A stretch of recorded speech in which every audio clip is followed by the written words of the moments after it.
Welcome back to my channel. Um, I've decided to carry on doing this channel basically because I've when I first started this channel, I thought I could talk about my sobriety. I thought, it was something that was needed. It was something that a lot of people would resonate with, and I felt that it was something that people could learn from. But the more I found that I chatted about it, the more I've talked about my experience, the more I went into my experiences and all the things that I'd experienced. It kind of depressed me. It started to get me down. So I kind of stopped. I found myself falling into the typical trap of, I'm not good enough. I can't do this. And I can do this because, I'm 17. I'm nearly 18 years sober now. And gosh, I find it so hard to talk to the camera. I just want to look around and fidget and, waffle. But basically, I'm not doing a scripted video about this at all. It's just totally off the cuff. So basically what I've done is I've created a school community. If you haven't heard of school, look it up. It's a new kind of platform. It has been actually going for quite a while now, but it's an amazing platform. It makes Facebook look ridiculous, honestly. And the founders have just launched an incredible offer whereby it's £9 to start your own community. My son's heavily involved with this, and he's doing brilliant, and he's been encouraging me to basically join and create a community to help other people, and it's something I've wanted to do. And if you've listened to my videos before, I am depressed about this country. I'm depressed about the state of things, and I don't want to waffle on about that in this video, because this is supposed to be a video of hope, of helping others who have been in a similar situation to what some of you might be in now. So the aim of this basically is to send you to my community. Really, it's a free community. You're not expected to pay anything, and basically you can chat to one another, you can get support from myself, it's like, I know I heavily promote Alcoholics Anonymous, because that's where I got sober. I got sober in rehab, obviously, eventually, because I tried for so long. I tried for a good year before I got sober. So those of you who are in the same situation, who are struggling, who are trying, who keep relapsing, I get it. I've been there, and it's not easy. And I'm not perfect. And yeah, I've been sober nearly 18 years now, but it's really hard. And I'm a qualified therapist, psychotherapist, and I've worked as a therapist. And I found it very. At first, I was just, after I qualified, I was amazed. I was just really, I enjoyed it so much, helping people. It was awesome. But being a traditional therapist, I found it really getting me down, because I wanted to do things my way. That's what alcoholics are like. We want to control everything. But the typical psychotherapy models, and you have to be part of not communities. You have to be part of oh god, I can't even think of the word. But in the UK, I mean, you're registered, you're part of the BACP, or you're part of the another awarding body, and you're expected to follow their guidelines. And when it comes to people who drink, you know, just listening to people's stories and repeating back what they tell you or what they say, to me, is not therapy. It's not helping. So I kind of lost my love of counselling, and I've always wanted to look into it in more depth. So I know I'm waffling now. I want to get to the point, because I don't want this to be a really long video. Basically, I'm dog sitting. I'm dog sitting at my cousin's house. So this is why it's a totally different kind of setting, backdrop. And at any moment now, there could be like 4 or 5 dogs just barking. So it's just, anything can happen. It's chaos. But my life has got so much better since I stopped drinking. It's just amazing. Obviously, I lost a lot of things. I lost my house. I lost my amazing cars. I lost money. I lost so much, and all my ego was ripped apart. And I think why I've come back to it now, why I want to help so many people, is because I've actually watched a lot of YouTube videos recently of people struggling to get sober. what I've noticed is the big problem is they're focused on things like, you know, some of them are going through divorces. They're focused on, you know, keeping the house. They're focused on all these different things about family and friends and keeping the car, keeping the job. At the end of the day, you know, being sober is all that matters. You just basically got to forget about everything. And I know it's tough, and I'm going to be hard about this. And a lot of people aren't going to like it. But if you want to get sober, you have to let everything go. It doesn't matter if, you know, if you keep the car and you keep the house, you keep the wife or the husband, you keep all that, and you're still drinking. Believe me, you will leave. You will lose everything anyway, and you'll end up probably dead. So stuff all that for now. You know, at the time when I, you know, tried to stop drinking, I had a horse. I had my two children who were very, very young. Luckily, I had support from my mother and family, and when the going got really bad, they stepped in. So my children have turned out amazing. I can't even describe how grateful, how lucky I am. But I think without that support, things might not have been the same. But having said that, that was probably one of the biggest reasons for me to have to stop drinking. Was A, it was going to kill me, and two, I was going to lose my children. But I also had a horse. I also had two dogs, and they were extremely important to me. I managed to hold on to the horse. I managed to hold on to the dogs, but I didn't hold on to the house. My husband had already left me, and that was the trigger when my drinking really started, to be honest. So I can't say that that was something that, you know, that I lost through the drinking. I'd already lost the husband, and that was really my main catalyst, along with, obviously, I'd lost my father. Suddenly he died, totally unexpectedly, quite a few years prior. And then my husband left after I'd had my children, after I'd had my second child, and it was very traumatic.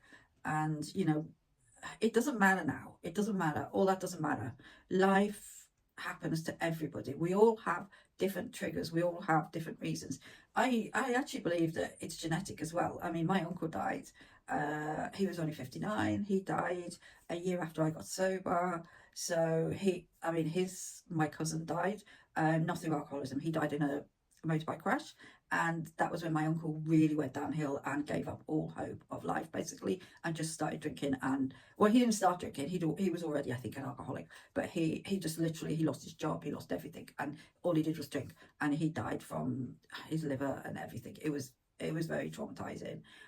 So I've lost him.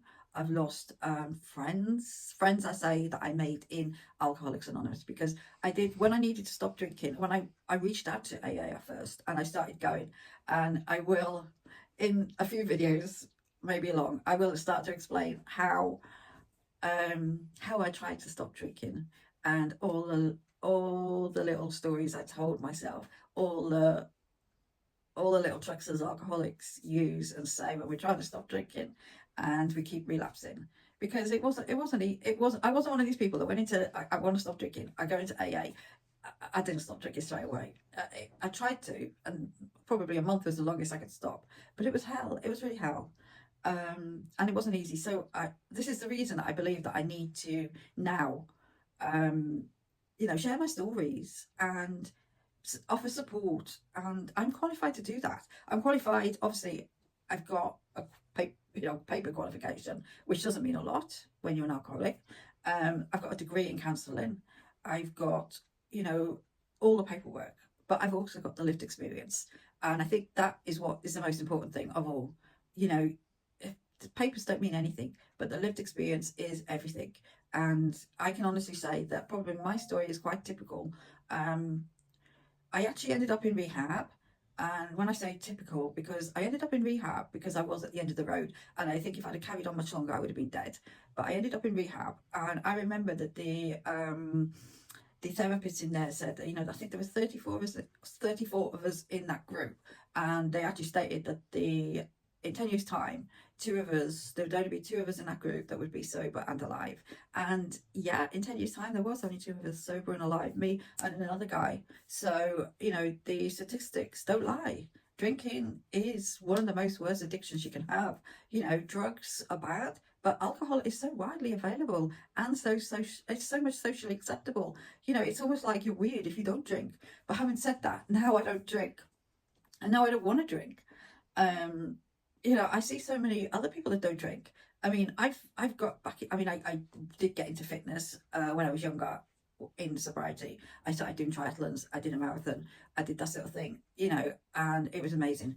And then I kind of got the menopause, and I started going through a depressive state, and that's another, that's all part of living life, and I didn't drink. So, I've had different stages along the way. So what I'm trying to say is I will explain all these. I will go into more detail about these as we go along. But I just wanted to come back on here and start posting on YouTube, because I have now decided, I've committed, that I feel that it is my duty as a sober, alcoholic, recovering alcoholic, that I got something to give. And there are people I've noticed lately that are struggling. I don't know if COVID was a time when people isolated and they stayed at home, and maybe a lot of people have lost jobs through COVID. There could be many reasons why, but I think at the moment there seems to be, from what I've seen on YouTube. I don't know if, again, I believe in the universe, and just brings us what we want, what we need, not necessarily want, what we need when the time is right. And all of a sudden, I've just had all these videos come up on my feed about people who are trying to stop drinking, and my God, it's painful to watch. It's really painful. And I have commented on some of these videos, and looking back, I think I've been quite harsh, because they're going about it the wrong way, and they need guidance. Because I don't think, again, this is something since COVID, I think a lot of AA groups did actually stop. I used to go to AA twice a day sometimes. Well, in early sobriety, I went twice a day to some meetings. I went at least once a day for a couple of years. So, it was a big thing for me. And AA is not for everybody, believe me, it's not. You don't need AA. But I believe my recovery has got a lot to do with AA, and believing in a higher power, believing in God, believing in that I can't fix myself. I can't. And as alcoholics, we have got the most amazing willpower. Willpower doesn't do it. That was the problem I had in AA. And when I went to rehab, they said that my willpower was so strong that would be home, work against me, because I wanted to control everything, and I thought I could control everything. And that is not the answer. We have to let it go. We have to let go. And at the end of the day, if you're trying to stop drinking, my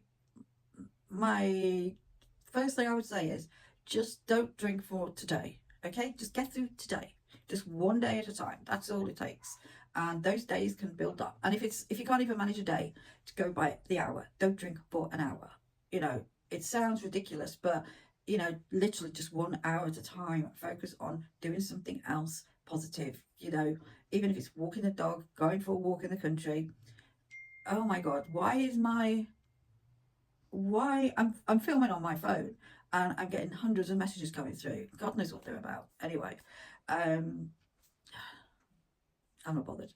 I'm not gonna edit this. I'm not gonna play around with it. It's just as it comes. So this is just a quick short video just to explain what I'm doing. Why I haven't posted for so long is because it was really getting me down. Something else as well, I hadn't been away on holiday for 6 years since I've had this dog, and my son bought me a holiday in January. I think I've probably documented this in some of the earlier videos, but my son bought me a holiday, and when I went away, I realised how much I'd been missing, and I realised how much I'd not been living, shall we say, that I'd just been stuck in my little kind of routine of stuck at home, getting up at a certain time, just watching YouTube, doing what I have to do, going to work. Believe it or not, I work in a bar. I don't recommend that, by the way. I mean, now at 17 years sober, to me, I absolutely love it, but it's not your standard bar. It's a church club bar, and the members are amazing. I love them all, and I love the job. It's not what I would have thought I'd be doing right now, and that's another thing. I've got all these qualifications. I've got a degree. I've worked in IT. That's another thing. I lost all my jobs. Through drinking. So don't even go there. You have to think you're going to lose everything. Just make sure you don't lose your life. But I lost my jobs. I had amazing jobs. I never thought I'd have a basic job working in a bar, but I absolutely love it. And, I thought I'd have a fancy car. I thought I'd have a fancy house. Always, I was brought up with all these bloody beliefs, conditions of worth, and I've lost it all. I've lost it all. I want to emigrate. I can't stand this country. I want to emigrate. I want to move away. I want to be in the heat. I want to be in the warmth, with my dog. And that's another thing. I'm single. And after my husband left, obviously, I had two babies to bring up. Plus, I started drinking. That got out of control. Having another man when you've got two youngsters, two babies, is impossible. You have to put your children first. So I was putting my children first and then my drinking. So, there was no way I was going to get a partner. It was just, and the longer I've been alone, the longer it's been that I just enjoy my own company. And in some respects, that's not good, because being, isolated, not mixing, is not good. That's another thing why I enjoy my job, because I can go and do my job, mix with these nice people. Honestly, they are great people. Mix with these people, and then at least I can come home and I can have my solitary time with my dog, and that makes me happy. But at least I am getting out. So I've been single. I've got no intentions of, I just can't imagine having a boyfriend or a husband. Maybe one day, but when you're trying to stop drinking, if you've lost your partner, focus on yourself. Don't think about getting another partner.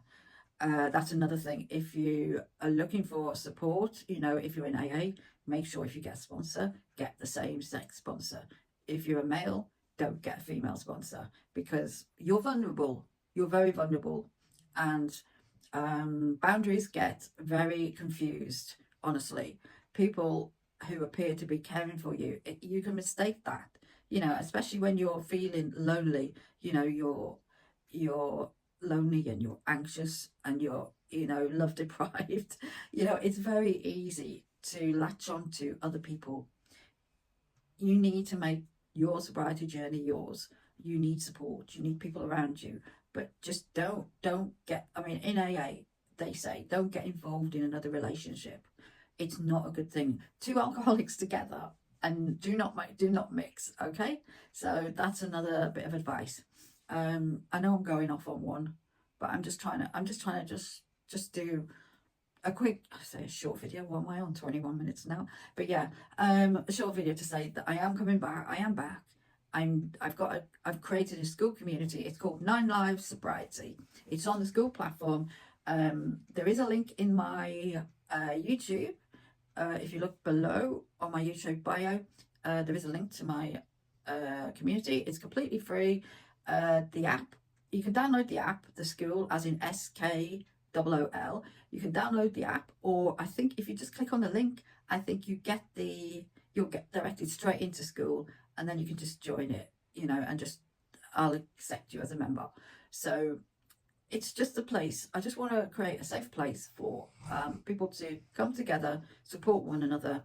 I'm going to be providing, at the moment, I've only just started this, so there are at the moment some worksheets on there, which are just some support worksheets for you to work through and maybe identify if you really do feel that you have a problem with drink. Maybe you don't. Maybe it's just become a habit. Honestly, not everybody who drinks too much is an alcoholic. You could just have fallen into a bad habit. So just, it's there. The resources are there for you to use as you like. And there'll be other people in the community. You can chat. You can, we can share our goals. We can share our achievements. And it's just a safe place. It's a private community, so you can sign up with your name. You can sign up with a false name. It doesn't matter. It's anonymous. So, and it's a safe place. And if there's any trouble, you get kicked out, basically. So, yeah, that's what I've come on to say today, and to say that I am back, and we are going to be creating more YouTube videos, and it is to help people. So yeah, that's what I want to say today. I think I don't want to drag it on and on, because I've got 4 dogs around here, and they will want feeding soon, and also I've got to get ready for work. So yeah, so there we go. Go and visit my 9 Lives community. It's 9 Lives Sobriety community. It's free to join, and leave some comments if you want. I will reply to any comments I get. I'm here to support you, and it's a non-judgmental area. Okay, Everybody will be at different stages. Some people are at the jumping off stage, honestly, and I really feel for you. I really do, because I've been there. I've been at the worst places that you can imagine, and I will be doing videos, and I will about that. I will explain. I will share some of my stories. I'm not sure if I really want to share the worst of it on YouTube.